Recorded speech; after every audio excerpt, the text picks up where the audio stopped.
الرحیم۔ السلام علیکم۔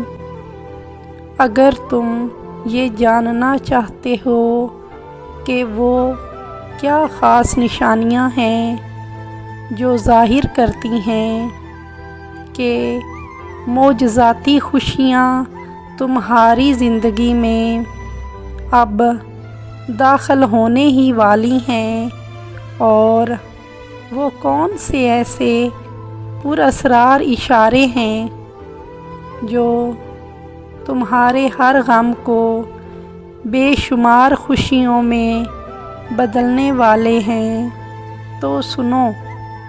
اس مہربان کے بے شمار کمالات ہیں اور اس کی قدرت کے کرشمے غیر معمولی واقعات کی شکل میں نظر آتے ہیں۔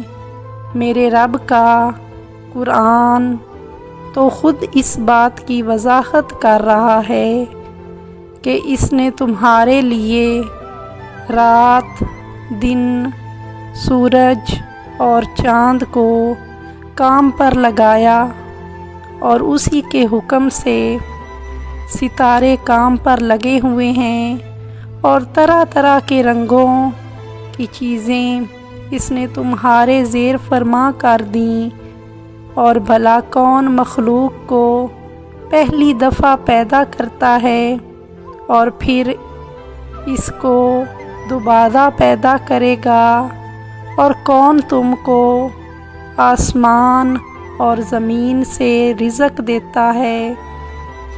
سمجھنے والوں کے لیے تو بے شمار، بے شک اس میں بہت سی نشانیاں ہیں، اور ہو سکتا ہے کہ تم آج اپنی زندگی سے پریشان اور مایوس ہو کر یہ سوچ رہے ہو کہ جیسی گزر رہی ہے شاید ایسی ہی لکھی گئی تھی، تو جان رکھو تمہارا رب زندگی کے کسی بھی حصے سے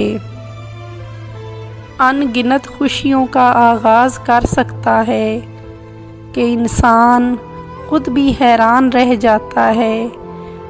وہ جو کچھ چاہتا ہے پیدا کر دیتا ہے۔ اگر تم ذرا غور کرو تو اکثر تمہاری ظاہری نگاہیں دنیا میں بظاہر جو کچھ دیکھتی ہیں اس سے غلط نتائج اخذ کر لیتی ہیں، اور اللہ کی مشیت جان نہیں پاتی۔ اور یاد کرو وہ وقت جب حضرت موسیٰ علیہ السلام کو معلوم نہ تھا اللہ ان کے لیے بحر احمر کو تقسیم کرنے والا ہے، اور نہ ہی حضرت ابراہیم علیہ السلام جانتے تھے کہ اللہ تبارک و تعالیٰ ان کے لیے آتش کدے کو گلزار بنانے والا ہے۔ وہ صرف اتنا جانتے تھے کہ اللہ تعالیٰ انہیں چھوڑنے والا نہیں۔ بے شک معجزہ کرنا میرے رب کی شان ہے، تو تم بھی یہ یقین رکھو کہ وہ قادر مطلق جب چاہے تمہارے غموں کو معجزاتی خوشیوں میں بدل دے۔ اور جانتے ہو معجزاتی خوشیاں ملنے کے 4 خاص اشارے کیا ہیں؟ کہ جب تم حقیقت اور خواہش کے درمیان ہونے والے اختلاف کو سمجھ کر اپنے جذبات کو نامناسب رخ پر موڑنے کے بجائے اس رخ کی جانب موڑ لو جہاں تمہارے لیے حقیقی راحتوں کا سامان ہے، کیونکہ اکثر دھوکہ دینے والی چیزیں تمہیں اس سمت دھکیلنا چاہتی ہیں جہاں ہلاکتوں کے گہرے گڑھے تمہاری زندگی کو تاریک کر سکتے ہیں، مگر اللہ اپنی رحمت سے تم پر وہ حقیقت روشن کرتا ہے جس میں تمہاری اصل خوشی ہے۔ قرآن خود کہتا ہے کہ اللہ سے بڑا تمہارا کوئی خیر خواہ نہیں، وہ تو تمہاری بھلائی چاہتا ہے، اور یہ اس کی مہربانی ہے کہ وہ تمہیں غلط کاموں سے منع کر رہا ہے جس میں تمہاری اپنی بربادی ہے۔ اور اگر آج خوشیاں تم سے روٹھ گئی ہیں اور تمہیں لگتا ہے کہ تم کشادگی سے تنگی کی طرف جا رہے ہو، اور نا امیدی اور مایوسی تمہیں اندر سے توڑ رہی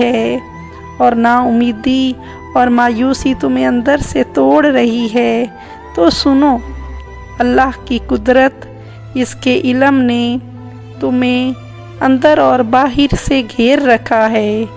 یہ منظم کائنات اور تمہاری پیدائش نہ تو کوئی اتفاقی حادثہ ہے اور نہ ہی بے مقصد وجود۔ اور جان رکھو، تمہارا رب اپنی ہی بنائی ہوئی چیز کو توڑ پھوڑ کر پھر سے بنانے سے عاجز نہیں۔ وہ جیسے اور جہاں سے چاہے وقت اور حالات کو پلٹنے پر قادر ہے، اور تمہارے رب کے لیے یہ بڑا کام نہیں۔ اور اگر تم اپنی بد نصیبی کو خوش نصیبی میں بدلنا چاہتے ہو تو صرف اور صرف اس خدائے یکتا پر ہی بھروسہ رکھو۔ یہ اس بات کی خاص نشانی ہے کہ تمہارا اور میرا رب ہر قسم کے حالات سے بخیریت و عافیت نکال لائے گا۔ اللہ تعالیٰ خود قرآن پاک میں فرماتا ہے، اور جو جھوٹ پر گواہ نہیں بنتے اور کسی لغو چیز پر ان کا گزر ہو جائے تو شرافت سے گزر جایا کرتے ہیں۔ اور اے محمد صلی اللہ علیہ وآلہ وسلم، اس خدا پر بھروسہ رکھو جو زندہ ہے، اور اس کی حمد کے ساتھ تسبیح کرو، اور جان لو کہ تم خوشی اور بدحالی دونوں ہی صورتوں میں جب خدا سے جڑ کر غصے کو پی جاتے ہو اور معافی اور درگزر کو اپناتے ہو، تمہاری تمام مشکلات لامحدود خوشیوں میں بدل جاتی ہیں۔ اور اگر تم اپنے دل کی خوشی اور راحت چاہتے ہو تو سنو، نبی اکرم صلی اللہ علیہ وسلم نے فرمایا، کسی مومن کو بس خوش کر دینا، وہ چاہے کچھ لمحے کے لیے ہی ہو، اس کے دل میں راحت ڈال دینا، اسے تسلی دینا۔ فرمایا، جو مومن کے دل میں خوشی ڈال دیتا ہے تو نفل پڑھنے سے زیادہ اللہ اس کا ثواب دیتا ہے۔ والسلام۔